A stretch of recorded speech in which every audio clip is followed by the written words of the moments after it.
दिल्ली के जहांगीरपुरी में हुई एक शादी का इतना खौफनाक अंत होगा, शायद किसी ने सपने में भी नहीं सोचा होगा। ऑनलाइन रिश्तों और मैट्रिमोनियल साइट्स के जरिए होने वाली शादियों पर एक बार फिर सवाल खड़े हो गए हैं। महज एक महीने पहले अप्रैल में शादी के बंधन में बंधे दीपांश चौधरी और नेहा की ज़िंदगी और अब एक मौत।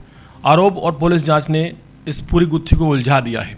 पूरा मामला नॉर्थ वेस्ट दिल्ली के जहांगीरपुरी इलाके का है। पुलिस के मुताबिक 18 मई 2026 की रात महिंद्रा पार्क थाना पुलिस को पीसीआर कॉल मिली कि जहांगीरपुरी के ए ब्लॉक में आग लग गई है। सूचना मिलते ही थाना प्रभारी और पुलिस टीम मौके पर पहुंची। वहां एक युवक बुरी तरह झुलसी हालत में पुलिस को मिला। उसकी पहचान दीपांश चौधरी के रूप में हुई है। पुलिस ने उसे तुरंत बाबू जगजीवन राम अस्पताल लेकर गई, लेकिन इलाज के दौरान डॉक्टरों ने शख्स को मृत घोषित कर दिया। स्थानीय लोगों के मुताबिक घटना बेहद डरावनी थी। लोगों ने बताया कि युवक चौथी मंजिल से जलती हुई हालत में नीचे भागता हुआ आ रहा था। गली तक जले हुए निशान और अवशेष मिले हैं।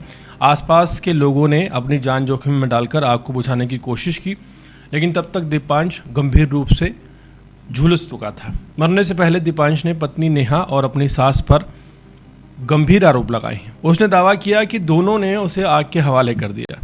हालांकि दूसरी तरफ जो शख्स की पत्नी है नेहा और उसकी मां का कहना है कि दीपांश खुद अपने साथ तेल और फिनाइल लेकर आया था।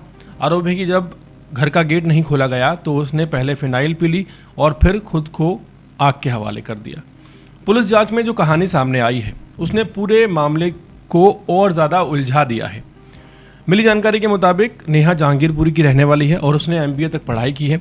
कुछ समय पहले उसकी पहचान दीपांशु चौधरी से ऑनलाइन मैट्रिमोनियल साइट शादी.com के जरिए हुई। शुरुआत में दीपांशु ने खुद को IFS अधिकारी बताया, बाद में वो खुद को रॉ एजेंट बताने लगा। नेहा और उसके परिवार को लगा कि लड़का एक बड़े सरकारी महकमे में है। इसके बाद दोनों की शादी कर दी गई, लेकिन शादी के कुछ ही दिन बाद आप कह सकते हैं कि एक महीने के अंदर सच्चाई सामने आ गई। नेहा के परिवार का आरोप है कि दीपांश ना तो IFS अधिकारी था और ना ही रॉ का एजेंट था। वो कथित तौर पर एक कैब सर्विस में बाइक चलाने का काम करता था और उसका कोई परमानेंट उसकी नौकरी भी नहीं थी। सूत्रों के मुताबिक जब नेहा को पति की असलियत पता चली तो दोनों के बीच झगड़े शुरू हो गए। मामला इतना बढ़ गया कि शिकायत महिला ने CAW सेल तक कर दी। पुलिस के अनुसार पति पत्नी के बीच लंबे समय से एक विवाद चल रहा था। शादी के बाद नेहा उत्तम नगर में पति के साथ रहने लगी थी, लेकिन बाद में जब उसे ये सच्चाई पता चली तो वो अपने मायके यानी कि जहांगीरपुरी में वापस लौट आई। आरोप ये है कि दीपांशु ने शादी से पहले नेहा को कुछ निजी वीडियो वायरल करने की धमकी देकर उस पर दबाव बनाया था। हालांकि पुलिस अभी तक इस एंगल की जांच कर रही है। घटना वाले दिन दीपांश अपनी पत्नी को वापस लेने के लिए जहांगीरपुरी पहुंचा था। वहां दोनों पक्षों के बीच कहासुनी हुई। पुलिस के मुताबिक इसी दौरान उसने खुदकुशी की धमकी दी और फिर खुद को आग लगा ली। लेकिन सवाल अभी भी बरकरार है, ये क्या खुदकुशी है या इसके पीछे कोई साजिश है? घटनास्थल और FSL और क्राइम टीम वहां पहुंची।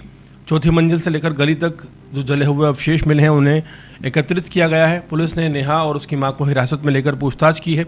फिलहाल पोस्टमार्टम रिपोर्ट और फॉरेंसिक जांच का इंतजार है, उसी के बाद कुछ क्लियर हो जाएगा। इस घटना ने ऑनलाइन रिश्तों की हकीकत पर बड़ा सवाल खड़ा कर दिया है।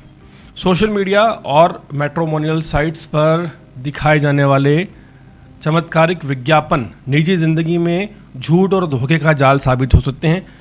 जहांगीरपुरी की ये शादी सिर्फ एक महीने में एक तरफ मौत और दूसरी तरफ बर्बादी की कहानी बन गई। पुलिस पता लगाने में जुटी है कि दीपांश चौधरी की मौत के पीछे की सच्चाई क्या है। वो कोई खुदकुशी है या हादसा है या जल्दबाजी में लिया गया फैसला है। लेकिन ये तो साफ है कि इस पूरे मामले में जो ऑनलाइन शादी का ये जो मैटर सामने आया है ये हैरान करने वाला है। और इसी दौर में एक बार दोबारा सोचने की ज़रूरत है कि जो मैट्रिमोनियल साइट्स हैं जिन पर हम आँख मूंद कर भरोसा कर लेते हैं, क्या आज के दौर में उन पर भरोसा किया जा सकता है?